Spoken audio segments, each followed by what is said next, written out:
Monseigneur Schneider rompt son silence et donne son avis sur les premiers discours du pape. Interviewé par Matt Gaspers de Veritatis Vox, il réfléchit aux mots qui suscitent la discussion et soulève des questions que peu osent aborder. Un point de vue surprenant qui pourrait changer votre façon de voir l'ensemble de la question. Regardez jusqu'à la fin. Le 11 mai, lors de son premier discours officiel devant le Collège des cardinaux, le pape Léon XIII a lancé un appel clair aux princes de l'Église. Il leur a demandé de renouveler, avec lui, un engagement total sur le chemin que l'Église universelle a suivi pendant des décennies au lendemain du Concile Vatican II. Le pontife a ensuite présenté un exemplaire d'Evangelii Gaudium, la première exhortation apostolique du pape François, la qualifiant de « carte magistrale et concrète » pour avancer sur le chemin, soulignant certains points clés de ce texte comme des lignes directrices essentielles pour l'Église aujourd'hui. La réaction de l'évêque Athanasius Schneider, figure bien connue de la scène catholique pour sa voix détachée et son adhésion convaincue à la tradition, ne s'est pas fait attendre. Interrogé sur cet engagement total envers le Concile Vatican II et le programme post-conciliaire, Schneider a fermement exprimé que, selon lui, un pape ne devrait pas s'exprimer en ces termes. Si vous appréciez notre service de divulgation et croyez aux valeurs de vérité et de transparence, achetez un super merci.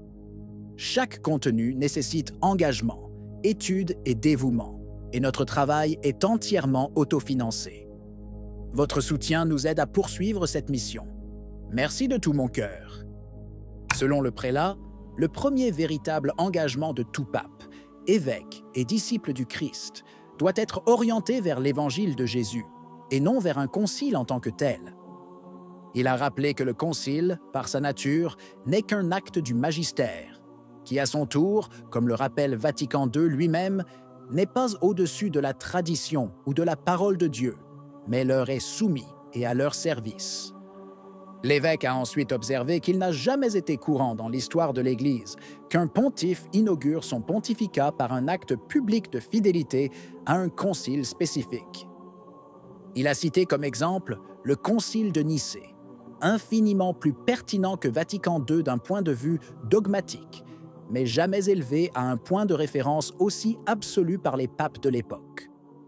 À un moment donné, Schneider le dit presque sans tourner autour du pot. Un conseil pastoral ne peut pas devenir la boussole absolue de l'Église. C'est la phrase qui semble condenser toutes ses pensées. Une déclaration directe et tranchante qui sonne comme une gifle douce mais ferme à ceux qui, depuis des décennies, proposent Vatican II comme s'il s'agissait d'une nouvelle Pentecôte, capable de reformuler tout ce que l'Église a toujours cru. L'évêque ne se cache pas derrière des formules vagues. Pour lui, élever ce concile au rang de nouvelle constitution ecclésiale est une erreur théologique et pastorale qui risque de séparer l'Église d'aujourd'hui de ses racines apostoliques. Pour Schneider, Vatican II ne peut donc pas être transformé en une sorte d'absolu magistériel, auquel toute action ecclésiale serait soumise. La fidélité doit être avant tout à la claire doctrine du Christ, à la tradition apostolique et aux enseignements solennels et définitifs du magistère constant de l'Église. Seuls ces éléments, a-t-il réitéré, demeurent véritablement au-dessus du temps et des modes, et sont ceux sur lesquels chaque pape devrait ancrer sa mission. Le journaliste a ensuite rappelé un passage significatif tiré d'une interview publiée en juin 2020 dans le journal The Remnant, où Schneider, avec sa lucidité habituelle, avait directement abordé certaines des questions les plus épineuses qui ressortaient des textes conciliaires. À cette occasion, l'évêque avait affirmé que le magistère pontifical a le devoir d'éclaircir de manière convaincante et intellectuellement honnête les points controversés contenus dans les documents de Vatican II. Il a également ajouté, sur un ton qui semble encore plus actuel aujourd'hui, que cette clarification, jusqu'à présent, n'a pas toujours été réalisée avec la transparence et la cohérence doctrinale nécessaires. Schneider avait clairement soutenu que, si nécessaire, un futur pape ou un futur concile œcuménique devrait être prêt à ajouter des explications, voire des modifications et des corrections à ces expressions ambiguës qui, il convient de le rappeler, n'ont jamais été présentées comme des enseignements infaillibles et définitifs. En d'autres termes, il avait réaffirmé le principe selon lequel le magistère, en tant que service de la vérité révélée, ne peut jamais devenir un absolu en soi, surtout lorsqu'il s'appuie sur des textes délibérément pastoraux et ouverts à de multiples interprétations. Ces paroles, prononcées en 2020, paraissent aujourd'hui presque prophétiques. À l'heure où l'on tente, depuis certaines hautes sphères, de canoniser l'ensemble du système conciliaire comme s'il s'agissait d'un dogme en soi, la voix de Schneider s'élève pour défendre une vision catholique plus sobre, ancrée dans la tradition et consciente des limites propres à chaque événement pastoral.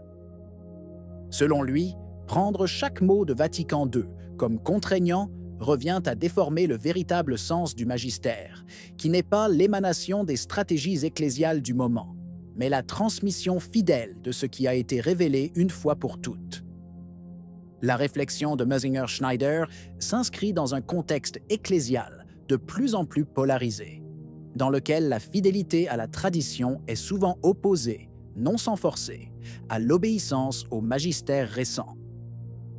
C'est précisément contre cette logique binaire que l'intervention du prélat devient particulièrement significative. D'une part, il ne nie pas la valeur de Vatican II comme événement ecclésial, mais d'autre part, il invite à le replacer dans le bon ordre hiérarchique par rapport au dépôt de la foi. Insister sur un engagement total envers un concile qui, de son propre aveu, était de nature pastorale et non dogmatique, signifie, selon lui, subvertir l'ordre naturel de la doctrine catholique. Schneider ne rejette pas catégoriquement le concile, mais met en garde contre la tentation très répandue aujourd'hui de l'absolutiser, c'est-à-dire de le traiter comme s'il s'agissait de la seule référence valable, oubliant des siècles d'enseignements antérieurs. Selon lui, on peut certes s'inspirer de tous les conciles, y compris Vatican II, mais aucun d'entre eux, pas même les plus solennels, n'a jamais été proposé comme objet d'une dévotion exclusive et permanente. Faire d'un événement pastoral le fondement de tout risque, selon l'évêque, de transformer l'Église en un organisme lié au temps, aux sensibilités historiques d'une époque, et donc destiné à changer avec les vents culturels changeants. C'est précisément pour cette raison qu'il réitère que le point fixe doit toujours rester la vérité pérenne de l'Évangile, la tradition apostolique et les enseignements infaillibles de l'Église, qui ne changent pas au fil des décennies. Toute interprétation du Concile, insiste Schneider, doit être soumise à ce critère et ne peut jamais le contredire ou l'obscurcir. C'est là, en définitive, la ligne rouge qui sépare la fidélité authentique à l'Église de l'obéissance aveugle, à ce qui est, en définitive, transitoire. Et c'est pourquoi, même face aux paroles du nouveau pontife, Schneider appelle à une prudence théologique qui n'est pas la peur, mais l'exercice de la raison éclairée par la foi. Qu'en penses-tu? Si vous avez aimé la vidéo, commentez « Amen ». Que Dieu vous bénisse.